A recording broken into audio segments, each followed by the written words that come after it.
Attendez. Non, Hein? Les Nishmat aussi?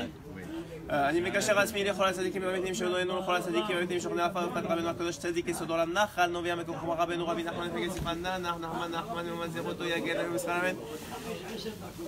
Boker Tov. Que ces paroles de Torah soient pour Lelo Nishmat Marcel Batrasiba et David Ben Esther. Shoa Ben Masouda. Yoshua Ben Masouda. Oshia Ben Masouda. Et aussi Yamna Bat Perla. Et que ce soit pour les Avdil. Et les Farfaf Zalim. Les Avdil et les Farfaf Zalim. Que ce soit, s'il vous plaît, que ce soit. Pour la Refoua Shelema de David Ben Nami, de David Chaim Ben Noah, de Sarah Talebat Efrat Myriam, Daniel Chaim Bat Sarah et tous les malades de Ram Israël, qu'on n'entend que des bonnes nouvelles, Bezrat Hashem, la Slacha de Rivka Bat Esther, et de tout Ram Israël. Amen, Kenny Ratson. Bezrat Hashem Zadeh Ishmael, un cours un peu particulier ce matin, un cours un peu basé sur des secrets de Hanouka. Vous savez que Hanouka c'est la fête des secrets, la fête des dévoilements. C'est une fête qui est très très importante, l'une des deux fêtes qui va rester après la venue du Mashiach. On est maintenant à un peu moins d'une semaine de cette fête-là de Hanouka. Et il convient de s'y préparer correctement parce que, comme dit Rabbi Nathan, chaque fête amène sa lumière. La lumière originelle de la fête, c'est-à-dire la première fois que la fête est arrivée, il y a eu un dévoilement particulier d'Akadosh Baruch Hu. Ce dévoilement se répète, ce comportement se répète à chaque date qui correspond à la fête, que ce soit quand c'est Pessah ou quand c'est Sukkot, et en particulier quand c'est Hanouka. Le 25 qui se lève, la première fois que Hanouka, finalement, que les Hashmonaïm ont gagné la guerre, ce dévoilement, ces miracles-là, ce dévoilement d'Akadosh Baruch Hu, il revient chaque année. Chaque année il revient et donc on a des conseils des sages pour comment taper dans le dévoilement d'Akadosh Baruch Hu, comment aller chercher le maximum de la connexion qu'on est capable d'aller chercher pendant la fête. Bezrat Hashem Beseda Dishmaya, on va essayer de voir encore un autre aspect. J'avais fait un cours déjà l'année dernière que j'espère que vous reverrez parce qu'il est extrêmement important par rapport au dévoilement qu'on avait donné l'année dernière sur Hanouka. Je pense que je l'ai mis aussi en haut de la page Torah Connexion. Le lien, donc vous irez le voir, mais on va le prendre un autre aspect aujourd'hui pour que vous ayez des nouveaux chidushim à rentrer avec pendant Hanouka. Donc Hanouka c'est un peu moins d'une semaine. Lorsqu'on veut, oh, il y a moins un sidour, ah, il est là. Lorsqu'on veut apprendre quelque chose sur une fête, l'essence de la fête, aller chercher l'essence de la fête, il y a plusieurs façons de faire, et une des façons c'est d'aller regarder dans le Sidour, qu'est-ce que pendant cette fête-là on ajoute comme tfilot, parce que vous savez que les tfilot sont propres à la fête. Chazal ont instauré, enfin Chazal, on parle depuis déjà Ezra Sofer, donc ceux qui avaient déjà Ruach HaKodesh, donc ils l'ont pas écrit comme ça parce qu'ils pensaient que c'était un livre d'histoire. Comprenez que la tfila, chaque mot, chaque ordre, tout est selon la Kabbalah, tout est selon Ruach HaKodesh, et s'il y a un mot plus, c'est parce qu'il faut qu'il soit là pour activer telle porte dans le ciel, pour que la tfila elle monte de telle façon. Enfin, c'est Ensof de Chochma. Donc, effectivement, Bessiata d'Ishmaïa, il faut comprendre que la première chose, c'est qu'on peut aller voir dans le Sidour pour aller voir qu'est-ce que Chazal ils ont ajouté comme tfilot pendant cette fête-là, ou quel seder ils ont mis.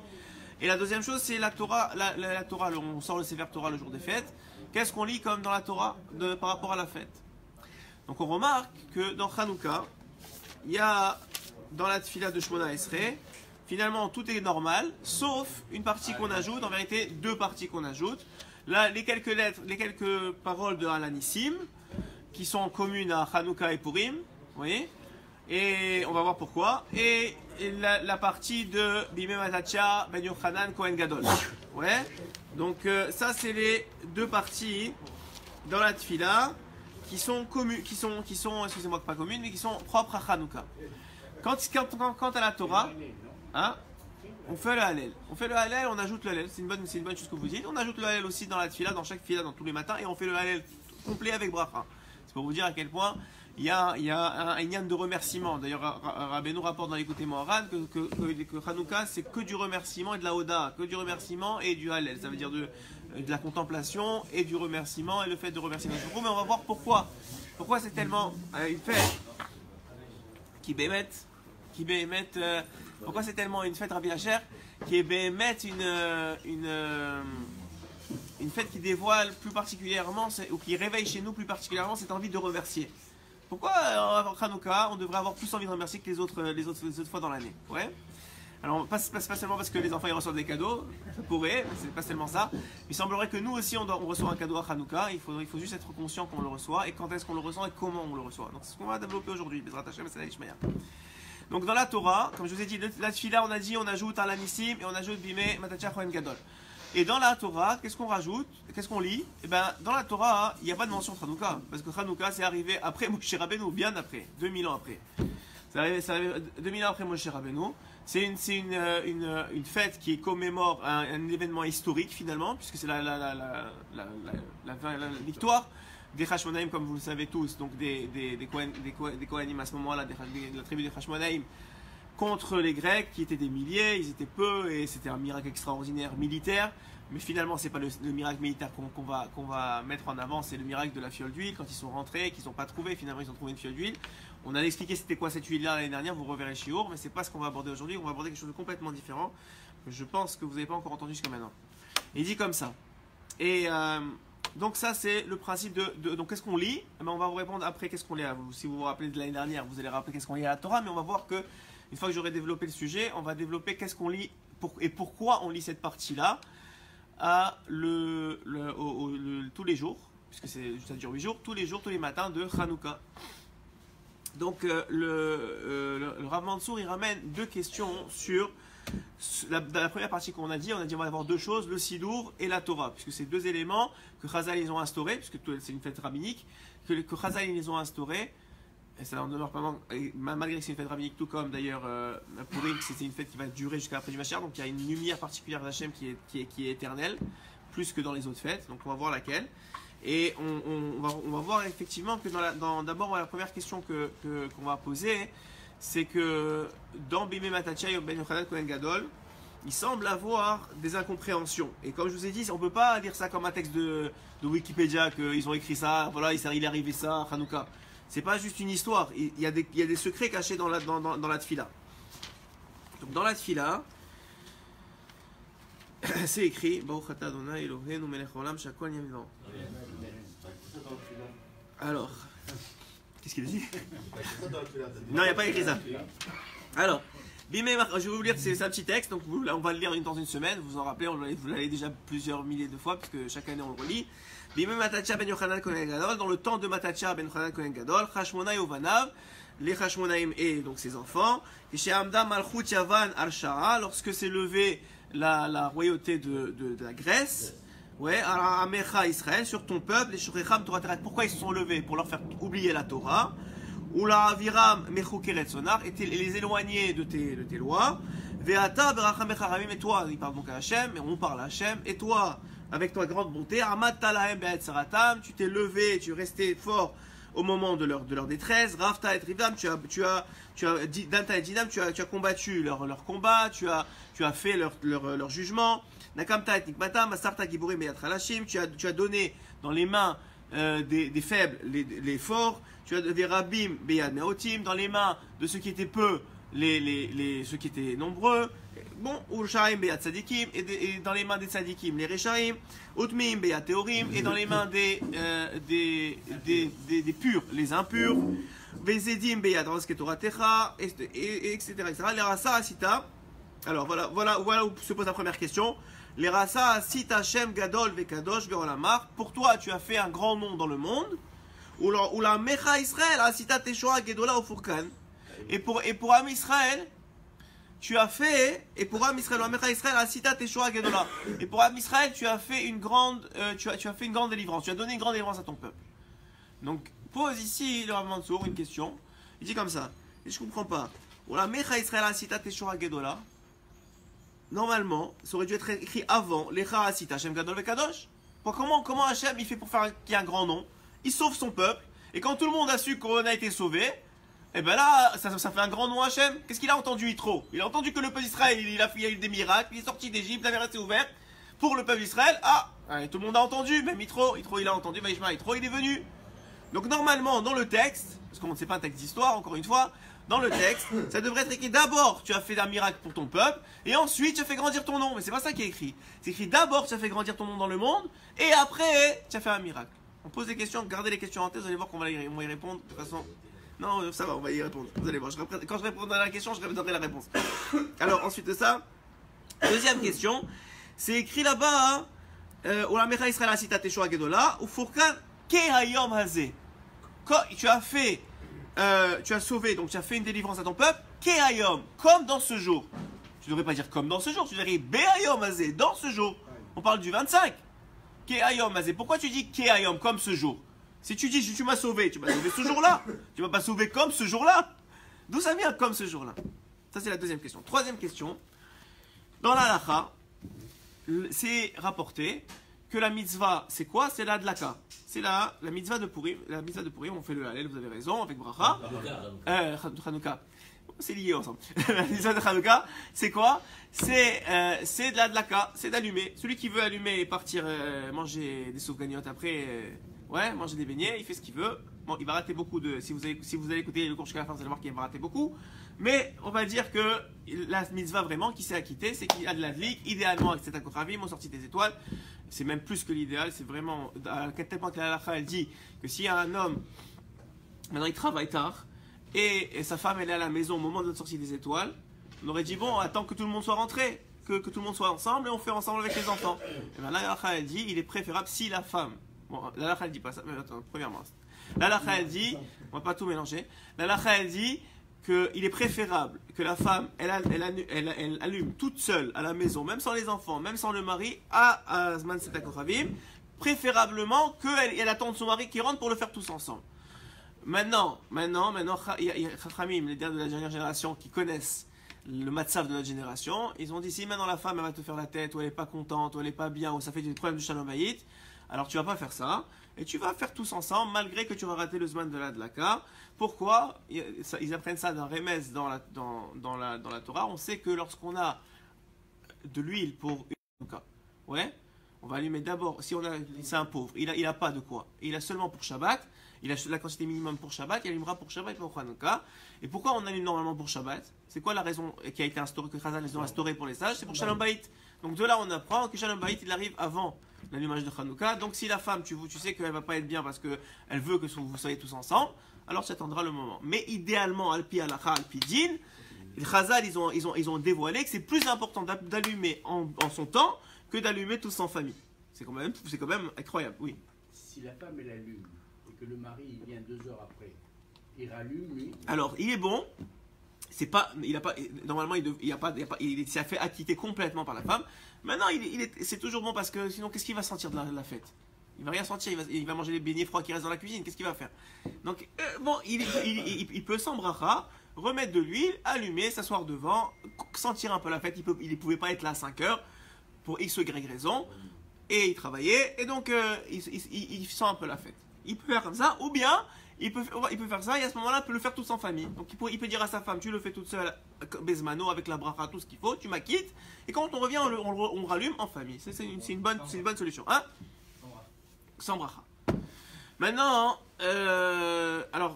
mais la lacha, donc le din, enfin ce que la lacha elle demande à Hanouka, c'est ça.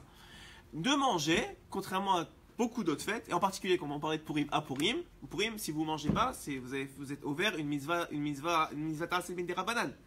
Vous êtes ouvert une mitzvah, c'est celui qui mange. Celui qui dit j'ai pas faim aujourd'hui à Purim, il transgresse une mitzvah. Maintenant celui qui dit j'ai pas faim pendant les 8 jours de Hanouka, le gars il est au régime, il fait pas faim, on va pas lui dire à 120 ans tu rentres pas au Gan Eden parce que tu vas manger des beignets à Hanouka, on s'entend.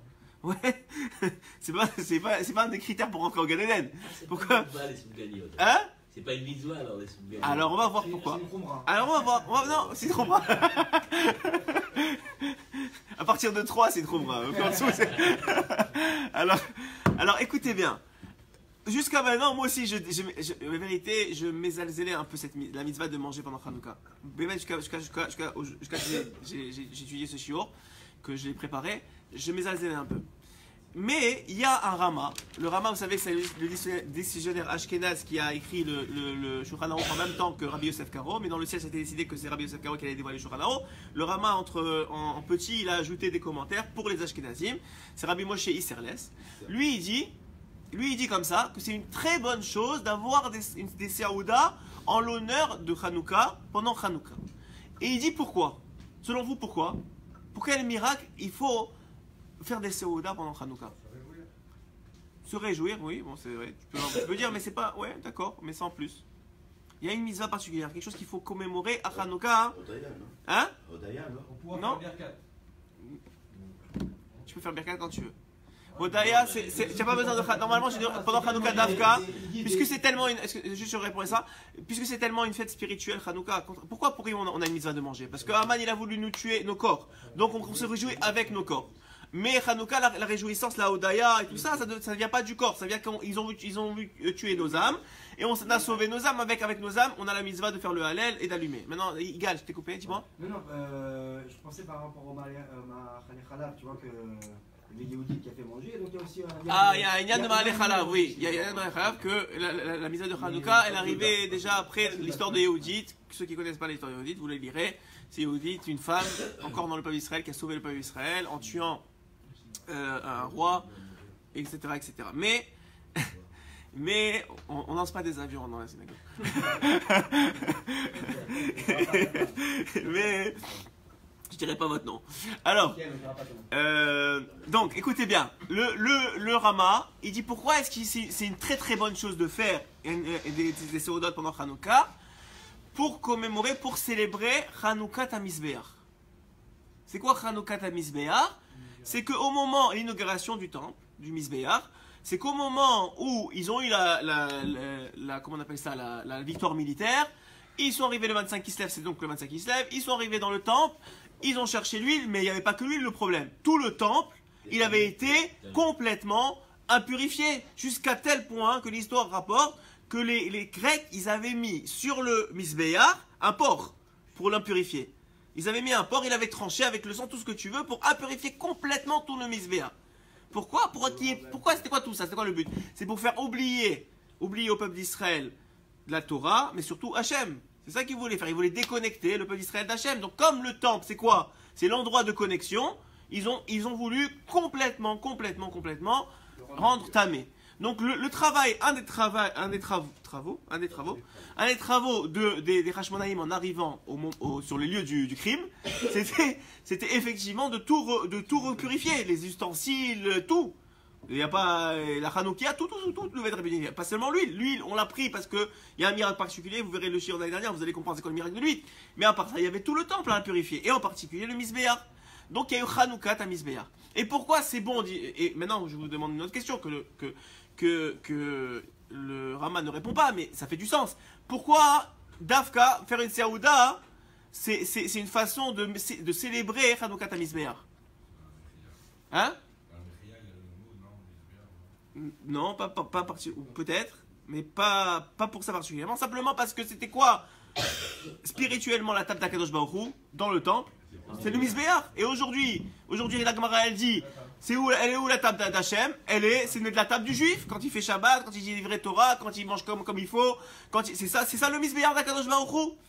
Donc, Dafka, comme on fait Hanouka à Mizbeach, il est bon de quoi? De faire des repas. Pour le Nord d'Akadosh Baruch Hu, on fait des Oda, on fait des Divrei Torah, on raconte des histoires de tzadikim, ou des histoires particulièrement que Hachem nous a sauvés. Hein?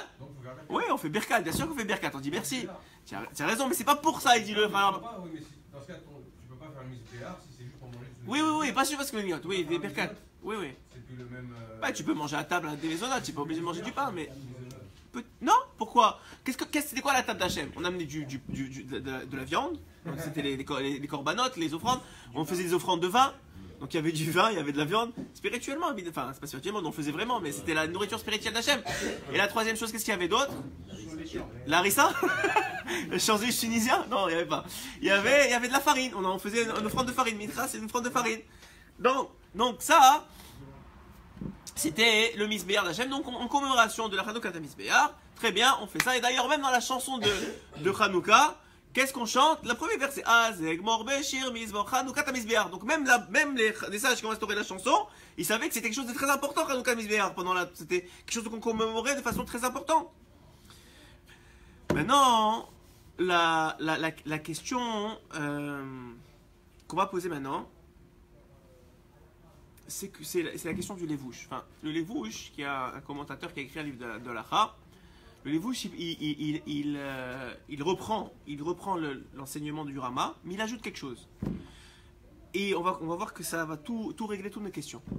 Il ajoute comme ça. Le Levouche, il dit qu'effectivement, c'est une bonne chose, comme le dit le Rama, de faire des Seuda pendant Hanouka. Pourquoi? Pour commémorer, pour célébrer Chanoukat hamizbeach, mais il ajoute un mot, Bamidbar. Alors attends, je ne comprends pas. Je dis peut-être qu'il s'est trompé, il n'a pas compris. On est à Hanouka. Hanouka, c'est 2000 ans après le Mizbar, c'est 2000 ans après le désert. Qu'est-ce qu'il nous raconte Chanoukat hamizbeach Bamidbar? Dans le désert. Pourquoi est-ce qu'on a besoin de se rappeler pendant Hanouka de la célébration de Chanoukat hamizbeach Bamidbar dans le désert? Qu'est-ce que ça a à voir le désert maintenant avec Chanoukat hamizbeach? Alors le Midrash il dit comme ça, écoutez bien. Le Midrash il dit ce qui est écrit là-bas, que Hachem il a dit, lorsqu'on était dans le désert, va souli migdash v'shachanti betocham, c'est écrit là-bas. Va souli migdash v'shachanti betocham.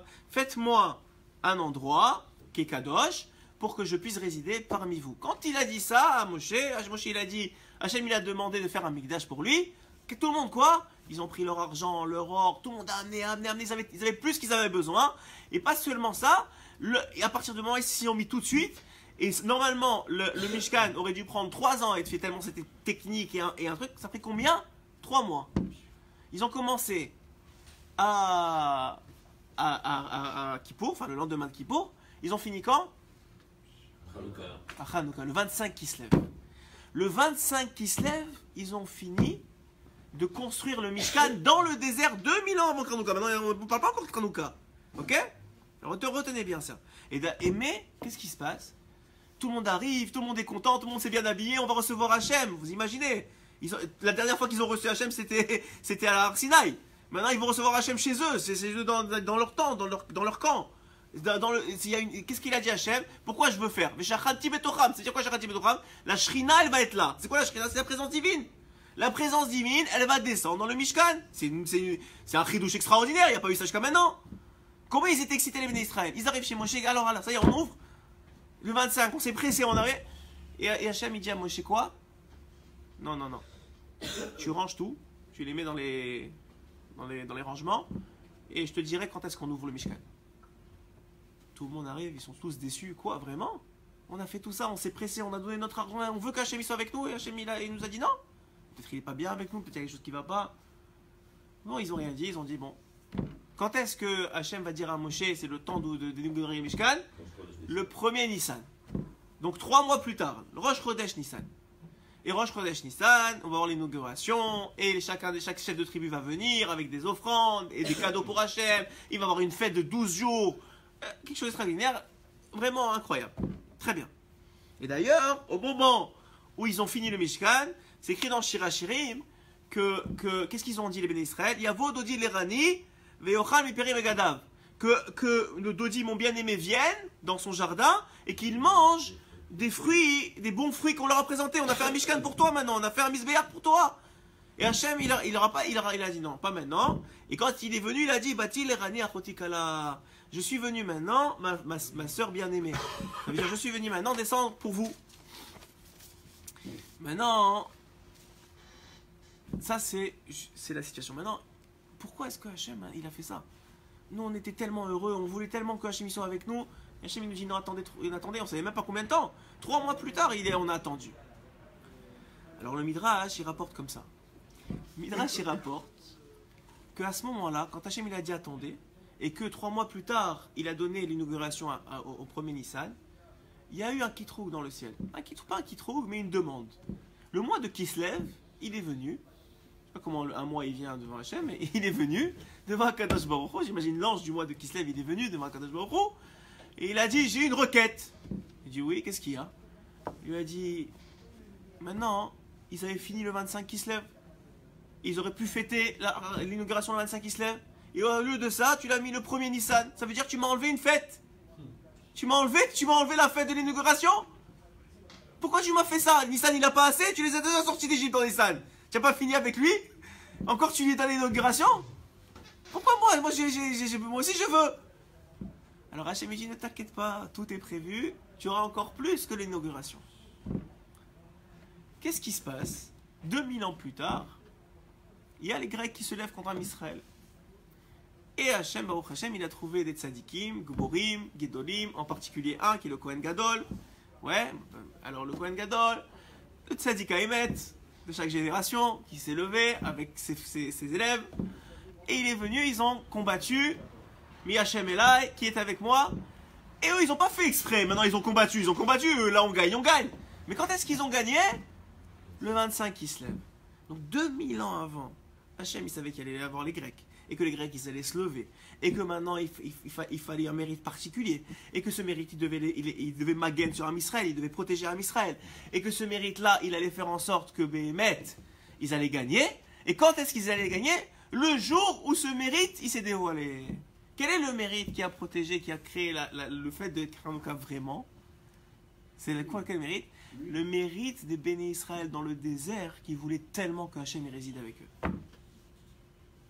C'est le mérite des béné Israël dans le désert qui voulaient tellement que Hachem y réside qui a fait en sorte que le 25 qui se lève, dans le jour du 25 qui se lève, le dévoilement de la volonté, de l'amour d'Akadosh Baruch Hu pour ses enfants qui voulaient qu'ils soient avec lui, il était dans le 25 depuis le désert.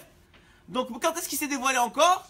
Au moment de Hanouka. 2000 ans, c'est tout. 2000 ans. C'est rien. C'est pas beaucoup. Hachem, il paye. On sait jamais quand, mais il paye. Il peut payer à des arrière petits-enfants, mais il paye. Et quand il paye avec intérêt. Parce que Hanouka, c'est pas juste une fois. C'est tous les ans que les béné Israël, ils répètent, ils fêtent le 25 qui se lève. Tous les ans depuis la création. Alors, il dit, c'est comme ça. Donc, on a compris quoi? Que Béhémet, le 25 qui se lève, c'est un jour très particulier. C'est un jour de lumière d'Hachem. Et cette lumière-là, c'est quoi? C'est la lumière du dévoilement de la volonté d'en bas de faire descendre la Tchrina, la présence d'Akadosh Baruch Hu. Et en vérité, c'est aussi, et ça a une réponse. Et cette réponse-là, c'est le dévoilement mamash d'Akadosh Baruch Hu. Maintenant, pour comprendre mieux, on va juste ajouter un élément. Au Beth Amikdash, la Gemara, elle dit qu'il y a un élément, il y en avait plusieurs, mais il y a un élément en particulier qui dévoile, qui témoigne, elle dit que c'est une édoute, qui témoigne de la présence de la Shrina. Il y a un élément en particulier. C'est quoi cet élément-là? Vous êtes là. C'est quoi cet élément-là? Non? Ok. L'élément que la Gemara elle dit, c'est qu'au Beth Amikdash, comme vous savez, il y avait la Ménorah. Et la Ménorah, comment c'était fait? Il y avait 7 branches, 3 à droite, 3 à gauche, et il y en avait une au milieu. Comment on appelait celle du milieu? Un Ner Ha'ma'aravi. C'est quoi le Ner Ha'ma'aravi, Rabbi Asher? C'est ce qu'on appelle le Ner Tamid aujourd'hui. C'est pourquoi on l'appelait le Ner Tamid? Parce que c'était une flamme qui ne s'éteignait jamais. C'est une flamme qui s'éteignait jamais. Et la Gemara a dit, la preuve que la flamme la fait que la flamme ne s'éteignait jamais, c'était la preuve de la présence de la Shrina au Beth Amikdash. C'est la présence. Hein? C'est pour ça que Aaron Cohen, même quand on enlevait, il changeait, il gardait la flamme, et il allumait avec elle les autres. Chazak ou Baruch. Les autres étaient allumés tout le temps avec elle. C'est-à-dire que Aaron Cohen, il venait tous les après-midi, il faisait le service de la Ménorah, il allumait, c'était l'aspect spirituel, le Misbéar, c'est l'aspect matériel, la Ménorah, c'est l'aspect spirituel, le dévoilement d'Hachem spirituellement, dans la spiritualité. Et donc, qu'est-ce qu'il faisait? Il utilisait cette flamme pour allumer les 6 autres. Donc maintenant qu'on a compris ça, le Pri Megadim, il nous dit autre chose. Il nous dit quelque chose qui est très important à comprendre. C'est que qu'est-ce qu'ils voulaient les Juifs dans le désert finalement? Ils voulaient ça. Ils voulaient la présence d'Hachem. Ils voulaient le dévoilement d'Akadosh Baruch Hu. Ils voulaient qu'Hachem soit avec eux. Et pendant le Beth Amikdash, qu'est-ce qui dévoilait la présence d'Hachem? C'était le Ner Tamid. C'était le témoignage. C'est pour ça, dit le Pri Megadim, que pendant Hanouka, qui est le moment où Hachem, qu'est-ce qu'il fait? Il redévoile sa Shrina. Là aussi, ça passe par quoi le dévoilement? Par l'allumage des bougies, comme la Ménorah, comme le Ner Tamid. Et donc, maintenant, on va répondre aux questions. Je rappelle les questions pour monsieur qui a oublié. Alors, c'est quoi les questions? On a dit, première question, pourquoi dans maintenant, quand vous allez lire, vous allez comprendre. Moi aussi d'ailleurs. Alors, pourquoi dans comment on appelle ça, dans le passage de Bébi Matachia, c'est d'abord écrit, c'est d'abord écrit Lecha Asita Hashem Gadol et Kadosh. D'abord Hashem, il a d'abord fait un grand nom pour lui, Baolamar, dans son monde. Oui, après ça, Ulamecha Israël Asita Teshua. Et Israël a fait une délivrance. Pourquoi? Parce que d'abord, il a fait un grand nom dans le désert, il y a 2000 ans. Et après ça, 2000 ans plus tard, qu'est-ce qu'il a fait? Il a fait une Yeshua en Israël. Et pourquoi c'est écrit Kehayom Azeh, comme ce jour-là, et pas c'est écrit Behayom Azeh dans ce jour-là? Parce que c'est comme le 25 qui se lève du désert. C'est de quel yom on parle? Du 25 qui se lève d'ailleurs dans Kehayom. Il y a Chafheyom. C'est quoi Chafhe? C'est 25 en valeur numérique. Chafheyom, c'est le 25 qui se lève du désert. C'est ça l'origine de toute Hanouka. Alors il dit, maintenant, parce qu'on ne peut pas ne pas parler de Rabbeinu, hein?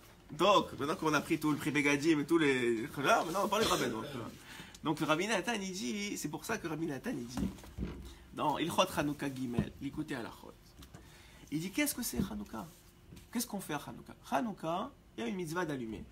Et pour ceux qui sont intelligents et qui veulent gagner des milliards, parce que là, les banques, elles sont ouvertes. J'enregistre. Les banques, elles sont ouvertes 4 heures par an, dit le Zohar. Ben, en vérité, d'autres moments qui s'appellent des moments de Edratson. Mais des fois, on ne sait pas. Mon Mincha de Shabbat, c'est un moment de Edratson. Chatzot Laila, c'est un moment de Edratson. C'est quoi un moment de Edratson? C'est comme on a dit ceux qui ont vu le shiur dimanche. J'espère que vous l'avez vu. Si vous ne l'avez pas vu, regardez-le. Ça s'appelle une volonté infinie. L'homme, il dit Rabbeinu, il doit tout le temps travailler sur sa volonté, qu'elle soit Bekdusha.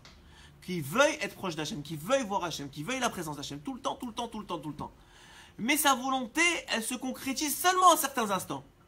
C'est pas tout le temps que Hachem il écoute sa volonté, c'est seulement au moment des Edratson. C'est quoi un Edratson? Un moment de volonté, c'est quand Hachem il dit c'est le moment que ma volonté, ta volonté, on s'unit ensemble. C'est ça Edratson. Mais le problème, il est que les gens, ils attendent que ce soit un Edratson pour commencer à prier et commencer à créer leur volonté. C'est pas comme ça que ça marche. Tu dois avoir tout le temps une grande volonté pour qu'au moment du Edratson, ça passe. Ok? Donc, Hachem, Rabbeinu, il dit, tu travailles ta volonté, je veux être proche d'Hachem, je veux être quelqu'un, et tu n'imites pas, comme on a dit au Shio, et tu n'imites pas la volonté spirituelle. Jamais ne limite. Jamais ne limite. Tu dis, je veux être un tzaddik, je veux comprendre toute la Torah, je veux que mes enfants soient des tzaddikim, je veux pas être coléreux, je veux pas, tout, tu te limites pas. Et au moment du Edratson, ça passe. On a rapporté l'histoire du grand-père de Rabbeinu, pour ceux qui n'ont pas vu Shio dimanche, on a rapporté l'histoire du grand-père de Rabbeinu. Le grand-père de Rabbi Nachman Orodaka, c'était un des élèves du Baal Shem Tov. Et le Baal Shem Tov, c'est lui qui a fait son shidur de Rabbi Israël avec sa femme, de Rabbi Nachman Orodaka avec sa femme. Et à partir du moment où il s'est marié, le soir du mariage, Rabbi Nachman Orodaka, il est parti de la maison. Au bout de quelques mois, la femme de Rabbi Nachman Orodaka, elle vient voir le Baal Shem Tov. Elle lui dit, quel khadat tu m'as donné? Il est jamais là. Et c'était un grand tzaddik, il allait faire Ilbod et tout, etc. Il lui dit, écoute, je vais l'appeler, on va se parler comme ça, intellectuellement là, par télépathie, il va revenir et on va lui parler. Il l'appelle, il revient, il lui dit, dis-moi, c'est quoi ça? Je t'ai donné une femme et toi tu es tout le temps dans la forêt. Qu'est-ce que tu fais là? J'aime pas ces genres de choses là. Il a dit, écoutez, arabe, j'ai vu par Roi HaKodesh, parce qu'il avait Roi HaKodesh, j'ai vu par Roi HaKodesh que ma femme, dès qu'elle va avoir un garçon, dès qu'elle va avoir un enfant, elle va mourir à partir de ce moment. Donc moi je veux pas, donc je suis parti. Et le Baal Shem Tov, il a dévoilé l'histoire à la femme de Rabbi Nachman Orodaka. Nachman Orodaka, elle a dit, Ani Mekabelet, ce que Hachem il veut, je fais. Y a pas, je veux avoir un enfant et je veux être avec mon mari. À quoi ça sert de vivre sinon? Il a dit ok. Alors effectivement, Rabbi Nachman Orodaka est revenu avec sa femme. Ils ont eu un enfant. Elle est tombée enceinte. 9 mois plus tard, le soir de l'accouchement, Rabbi Nachman il est derrière la porte. Rabbi Nachman Orodaka est derrière la porte. Il entend sa femme en train d'accoucher dire Hachem, je t'en supplie, au moins donne-moi un mois. Au moins donne-moi un mois que je puisse voir la brit mila de mon fils et que je puisse au moins le voir. Et Rabbi Nachman Orodaka il commence à être triste. Il commence à presque pleurer. Il dit, et alors là-bas, on lui demande mais pourquoi? Qu'est-ce qu'il y a? Tu as un grand événement? Et il dit parce que ma femme, c'était un moment de Edratson. Si elle avait demandé 30 ans, elle aurait eu 30 ans. Elle a demandé un mois. C'est dommage. Elle s'est limitée, elle a limité à Kadosh Baruch Hu. Dans les choses, dans les spirituels, tu demandes. La santé, tu demandes. Pourquoi tu vas demander genre à moitié? Demande. Pourquoi? Tu sais pas, c'est le moment d'être Ratson. Être Ratson, ça veut dire ça passe. Le Ratson pourquoi ça passe? Parce que le Ratson d'Akadosh Baruch Hu et ton Ratson, ils sont un. Et les anges accusateurs, qu'est-ce qu'ils vont dire? Ils vont dire, je veux pas du Ratson d'Akadosh Baruch Hu. Ils vont taper contre Akadosh Baruch Hu, ça marche pas. C'est plus ton Ratson à toi, c'est plus ta volonté. Donc, il y a, dit le Zohar Kadosh, 4 heures de Ratson. 4 heures de Ratson qui sont les 8 premières demi-heures de l'allumage des bougies de Hanouka. C'est des moments de Ed Ratson. C'est des moments où il faut prier, il faut regarder les nerfs de Hanouka. Vous verrez le shiur de la semaine de l'année dernière, je vous ai dit qu'il faut allumer en plus une bougie et dire et là des Meir Haneni. Je vous ai dévoilé l'année dernière pourquoi il faut faire ça. Et là des Meir Haneni, c'est le Ben Ishraï qui le rapporte. Et aussi mettre la tzedaka et prier et demander à Kadosh Baruch Hu pourquoi c'est un moment de Ed Ratson. La question c'est pourquoi c'est un moment de Ed Ratson. Parce qu'en vérité, qu'est-ce qui se passe? Le Ner Tamid, c'était la preuve que quoi? Que Hachem, il était avec nous. Que Hachem, la Shrina, était là. Depuis le temple, on n'a plus de Ner Tamid. Mais on a les lumières de Hanouka. Ça veut dire que chaque année, à partir du 25 qui se lève, et pendant 8 jours, pendant une demi-heure chaque jour, la Shrina, la présence divine, elle descend dans le monde. Et où elle s'habille? Où elle se cache? Elle se cache dans chaque maison de chaque Béné Israël qui allume les lumières de Hanouka, idéalement pendant Tzetat Kochavim, à partir de Tzetat Kochavim, donc à partir de 5h moins 5, ici, 5h moins 2, ici, pendant une demi-heure. Pendant une demi-heure, il y a la Shrina qui est habillée, qui est cachée dans les lumières de Hanouka. On peut lire des Télim. Vous lisez des Télim, faites des prières, demandez des bracha pour vos enfants, pour vos femmes, ne limitez rien. Tout ce que vous avez à demander, demandez. Et il dit comme ça. Rabbi Nathan il dit dans l'écoute à la fois. Ve'aklal, Rabbi Asher, ve'aklal, chez Hashem idbarar bekol makom. Et la généralité, c'est que Hashem, il est dans toutes choses. Comme dit le Ramban en fin de Parashat Bo, il y a deux types de miracles. Il y a les miracles dévoilés et il y a les miracles voilés. C'est quoi les miracles dévoilés? L'ouverture de la mer Rouge, il dit par exemple. Ouais, c'est Parashat Bo, donc il parle de l'ouverture de la mer Rouge. C'est quoi les miracles voilés? Que la lumière de Hanouka, que la bougie, elle s'allume. Depuis quand c'est pas un miracle que lui, il fait qu'il y a du feu qui sort? Depuis quand? C'est un miracle. Sauf celui qu'on est habitué, on a mis une bougie, c'est normal. Mais c'est un miracle. La première fois qu'il a fait ça à Adam Arishon, ouais, juste après Shabbat, Moutsaï Shabbat à la Havdalah, juste après Shabbat, et ben pour lui c'était un grand miracle. Il n'a pas compris qu'est-ce qui se passait au début. Ouais, bon, c'était pas l'histoire de l'homme de Cro-Magnon qu'il avait peur là et tout ça, mais juste pour vous dire, c'est un miracle. Donc il y a des miracles voilés, des miracles dévoilés. Donc ça veut dire quoi? Ça veut dire qu'Hachem il est partout. Bechol makom la Shrina elle est. Qui melo kol haaretz kevodo, parce que le monde il est rempli de son kavod. Il y a pas, et s'il n'y a pas d'Hachem, il n'y a pas de monde bichlal, il n'y a pas rien qui existe. Et donc il est dans tout. C'est pour ça qu'il n'y a pas de Yehush, il n'y a pas de désespoir. Parce que dans tout, là où tu es, tu peux trouver Hachem.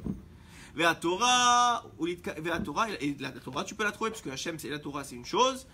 Et Ulit Karev, tu vois, Ulit Karev, Elav, et s'approcher de lui. Et l'essentiel du rapprochement, il se fait par le tzaddik. De la même façon que, en vérité, les Hashmonaïm, sauf, ils avaient réussi. Pourquoi? Parce que les Béné Israël, ils étaient assimilés à ce moment-là. Et qu'est-ce qui les a sauvés? C'est ni la Torah, ni les. J'ai envie de dire, oui, c'est la Torah indirectement, mais ni la Torah ni les mitzvot, ils ne les faisaient plus. Ou pratiquement plus. En tout cas pour la majorité d'entre eux. Qu'est-ce qui les a sauvés? C'est le Tzadik Haemet. C'est qui le Tzadik Haemet? C'est le Kohen Gadol à l'époque. C'est le Kohen Gadol qui les a sortis de là-bas. C'est parce que lui, il était encore connecté à la Torah et au mitzvot et à Hachem. Et c'est lui, grâce à sa Torah, à sa mitzvot, à Yirat Shamayim, tout ce qu'il a fait, qui les a sortis de là-bas. Mais moi, je vais aller des zébes, prends le makom chez Oumistakel, Véro. Pourquoi il a réussi à les sortir? Parce que comme lui, il a gagné son Yetzerara, et que lui, il a les yeux pour voir, Bechol makom chez Oumistakel, là où il voit, le Tzadik, on parle du Tzadik, Véro et Midot Raot, et il voit des mauvaises choses, des mauvaises Midot, des mauvais traits de caractère, Vétavot Raot, ou des mauvais désirs, Techef Nofel, dès qu'il voit, puisqu'il voit que le bien lui, tout de suite ça s'annule. Tout de suite le mal il s'annule. Tu vas voir un tzaddik, la plupart du temps un grand tzaddik, qui est en général, plus tu es grand, plus tu es Rahman, tu te sens mieux après. Tu sens tu te sens mieux. Ouais, pourquoi tu sens qu'il y a un poids qui est descendu comme ça de toi, en général. Tout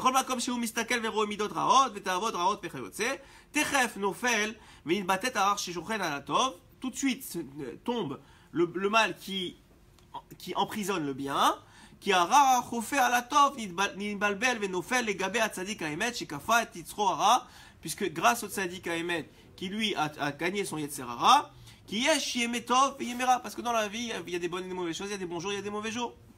Nimshal c'est tzadik yachol livnot otiyot à Torah mikol davar shebaolam, puisque le tzadik il est capable de sortir de la Torah de toute chose. C'est le niveau d'un tzadik, c'est qu'il est capable de sortir de la Torah de n'importe quel événement, de n'importe quelle situation. Il voit la Torah, il comprend la Torah, il la sort de là-bas, puisque la Torah c'est la volonté d'Hachem et rien ne peut exister sans la volonté d'Hachem. Donc toute chose elle cache une partie de Torah. Qui a filou à Torah she'aita sheruya ou mitkase ben ha'akum ve'arshaim she'en adam yodea mimena. Même chez les goïms, Rabbeinu il dit dans les livres goï, il y a des phrases que si un homme il peut faire tchouva grâce à cette phrase-là dans un livre goï. D'un livre de n'importe qui d'autre. Pourquoi? Parce que Béhémet, c'est que la Torah elle est aussi cachée dans ça. Très très très cachée, mais elle est cachée. Et c'est un tzaddik à Béhémet, c'est pour ça qu'il dit que les gens normaux comme nous, il ne faut pas lire les livres goy. Pourquoi? Parce que ça va nous faire tomber. Mais un tzaddik à Béhémet, il est capable de trouver la Torah dans le livre goy. Où il y a parce que le tzaddik il peut aller chercher la Touma même. Voilà, la doucha dans la Touma. Dafka, c'est ça le rôle du tzaddik. להוציא אותה ולבנותה מחדש על ידי שהימרה נכנסים ונופלים מגדו ויתגלת במכינת הימא הטוב, c'est exactement ce qu'on a dit, il sort le bien du mal, שהוא בחינת התורה שיתגלה מתוך הלבושים והצמצומים והזין יתוסף בהטוב הזה אור רב מן האלה. Et à ce moment-là, grâce à cette lumière-là, il y a une lumière d'en haut qui descend, qui mettra là que chez Tov mechoussé be'aklipot, parce qu'au début le Tov, le bien, il était caché dans les clipotes. L'oyam nishtar alav, or il n'arrivait pas à tirer du bien d'en haut. Qui im kedech yoto betzimtzum, parce que il était caché et on voulait pas aussi lui donner du bien d'en haut, parce que quand tu donnes du bien d'en haut à du bien d'en bas qui est caché dans du mal, tu donnes aussi à la nourriture au mal. Donc on ne veut pas donner du bien. Donc qu'est-ce qu'il se passe? Il faut le tzaddik haemet qui sort le bien du mal, et à ce moment-là il tire le bien d'en haut. Vous allez voir pourquoi je vous dis tout ça, enfin pourquoi Rabbi Nathan dit tout ça sur Hanouka. Et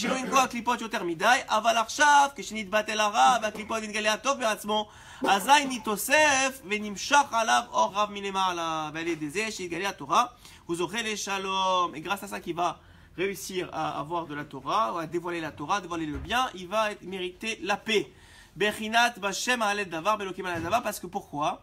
Parce que quelqu'un qui est bien et qui va bien et que tout va bien, il arrive à voir du bien partout, lui aussi maintenant. Pas seulement le tzaddik, mais lui il est un relais du tzaddik, il va commencer à voir le bien même dans le mal. Même dans les choses qui vont pas bien, il va dire il y a Hachem dedans.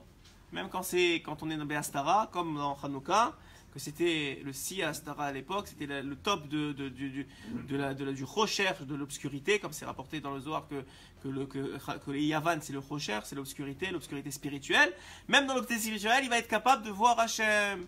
Et c'est un des secrets de Hanouka. Pourquoi on fait le Hallel? Pourquoi je vous ai dit au début, je pose une question, je dis pourquoi c'est Dafka pendant Hanouka que Haramim ils ont dit vous devriez avoir envie de dire merci à Hachem. Pourquoi? Parce que quand tu es capable de voir le bien dans tout, tu vois Hachem dans tout, tu veux dire merci. C'est obligé, tu vois un truc, tu dis, vous savez, des fois, ça nous arrive comme ça, une petite lumière là qui sort, que, vous savez, rien n'arrive pour rien. C'est-à-dire, je sais que ça c'est une parole que tout le monde dit, mais vous comprenez que 2000 ans avant, Hachem il savait déjà que le 25 qui se lève, les Hashmonaïm ils allaient gagner. Vous réalisez que les Hashmonaïm ils n'ont pas fait exprès, ils ont fait une guerre. Ils étaient comme des fous, mais Hachem il savait que le 25 qui se lève, il allait avoir un orgadol. Et tout a été orchestré au millimètre près, chaque mort de chaque Yavan, et chaque bombe qui est tombée, et chaque éléphant qui est tombé, chaque truc, tout ça pour que ça finisse le 25 qui se lève. Vous imaginez combien c'est calculé pour que... Tout dans la vie c'est comme ça. Tout, si vous avez rencontré une personne, c'est parce qu'il y avait quelque chose à faire avec lui, parce que vous allez voir que ça va vous amener quelque chose. Des trucs de fou. Mais quoi? Il faut avoir les yeux pour voir. Nous on n'a pas tout le temps les yeux pour voir, mais la lumière de Hanouka, ça purifie les yeux. Comme ça dit le Stipler, le père de Rav Kanievski, dit, et pas seulement lui, beaucoup, que la lumière de Hanouka elle purifie les yeux. Ça veut dire quoi purifier les yeux? Elle enlève les clipotes des yeux. C'est quoi les clipotes? C'est les écrans entre toi et Hachem. Donc tu es capable de plus voir Hachem. Donc tu veux dire merci pendant Hanouka normalement, si tu as réussi à faire ce travail-là. Et Hu Zoché les Shalom, c'est pour ça que pendant la demi-heure, encore une fois, de l'allumage des bougies, c'est pas le moment ni de manger, ni de rien. Vous regardez les bougies, vous parlez avec Hachem, vous demandez des choses. Si vous voulez faire des télim, faites-les, mais même les télim, vous lisez, c'est dommage. C'est mieux encore vous lirez après. Mais c'est mieux de regarder les bougies et de demander à Kadosh Baruch Hu directement ce que vous avez besoin, de vous aider, de vous ouvrir les yeux, de vous enlever les clipotes de votre cœur. Tout ce que vous... n'est pas de limite, comme je vous ai dit dans la prière, surtout dans ces moments-là. Je suis capable de remercier Hachem même dans le mal. Et pourquoi la mitzvah elle est avec de l'huile? Pourquoi c'est avec de l'huile? Parce que l'huile ça représente la chokhmah. Ouais. Et qu'est-ce qui se passe? Maintenant, la chokhmah, elle était entamée, elle était tamée. Le cerveau des Béné Israël, il a été entaché par les Yavanim qui ont voulu rentrer des choses dans leur cerveau. Maintenant, qu'est-ce qu'a fait Hanouka? Elle est venue rendre pur le cerveau le cerveau des Béné Israël. Et c'est pour ça que c'est grâce à l'huile d'olive d'Afka. Et pas seulement ça, c'est une huile d'olive qui est, comme je vous l'avais dit, qui serait mieux qu'il soit comestible, pour qu'elle soit de plus bonne qualité. C'est grâce au Kohen Gadol pourquoi? Parce que grâce au Kohen Gadol, la Torah du Kohen Gadol, la Torah du Tzaddik, elle fait le même travail que Hanouka, elle purifie l'esprit de l'homme. Et chez où Sitra Achara, qui est donc que le Yavan c'était la Sitra Achara, Migabrim al Israël Bechlal ou Bifrat, Ve'en manichim et Israël elech bederech Hashem, il laisse pas les bénis Israël aller dans la voie d'Hashem. La Sok beTorah ou Mitzvah de Rotzin les Ashkiach ou la Alita Torah les Gabri Chaz Veshalom. Ils veulent qu'on oublie la Torah. Et donc, Ve'lifamim mitgabrim Chaz Veshalom meod meod, k'ad she'atov sheyesh beIsraël bechol echad vechad it'aleh ligamre, k'ad she'en yodaim klal ech le. Donc, qu'est-ce qui se passe? Des fois, il arrive qu'un homme il soit pris dans une clipa et qu'il n'arrive plus à réfléchir correctement, il n'arrive plus à penser à Hachem, il n'arrive plus à voir Hachem. Et à ce moment-là, Béhémet, le principe il est comme ça. Le principe il est que ce moment-là, c'est un moment de très, très compliqué. Pourquoi? Parce que l'homme il n'arrive pas à réfléchir correctement, il n'arrive pas à voir, son esprit il n'est pas pur. Donc, Hanouka et l'huile de Hanouka, elle purifie son esprit. Et jusqu'à quel point elle purifie son esprit? Alors on va finir sur ça, parce que c'est bientôt l'heure et rien commence à arriver, Baruch Hashem. Elle purifie son esprit jusqu'à, dit Rabbi Nathan, ce qu'on appelle la Ahava Sheba Moach. L'amour dans la tête, dans le cerveau. C'est quoi l'amour dans le cerveau? Dit Rabbi Nathan, un père il aime ses enfants naturellement, oui? À part les fous. Un père il aime ses enfants naturellement. D'où elle vient ça d'amour? C'est naturel. C'est naturel dans son cœur. L'enfant il naît, c'est une partie de lui. Alors il aime.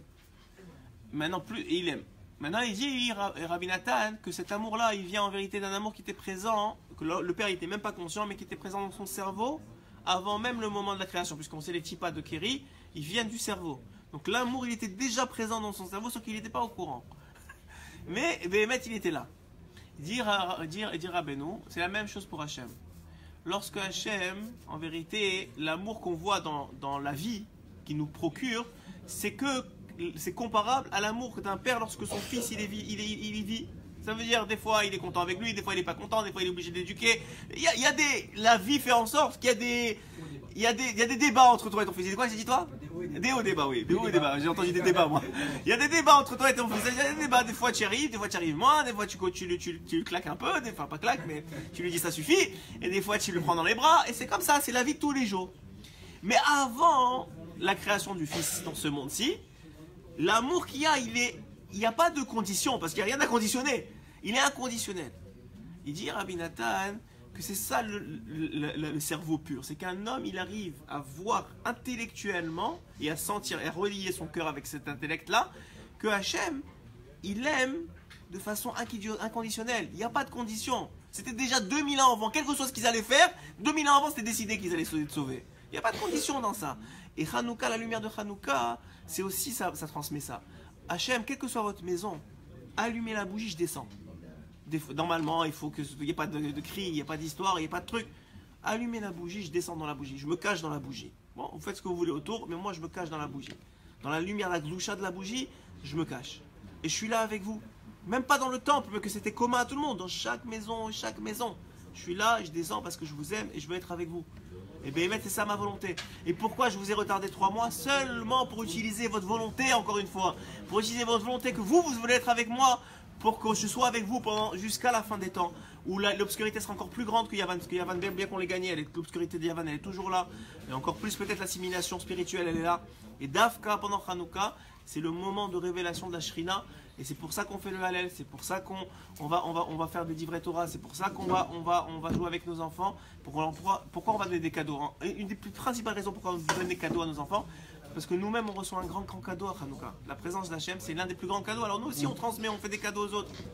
Dafka. Alors Bezrat Hachem Salishmaya, qu'on soit zoché de mériter de cette demi-heure chaque jour de Hanouka, une demi-heure de spiritualité, une demi-heure de Shrina, et une connexion qu'on soit zoché de purifier notre esprit et notre corps à travers la Achila. Bezrat Hachem. Merci beaucoup.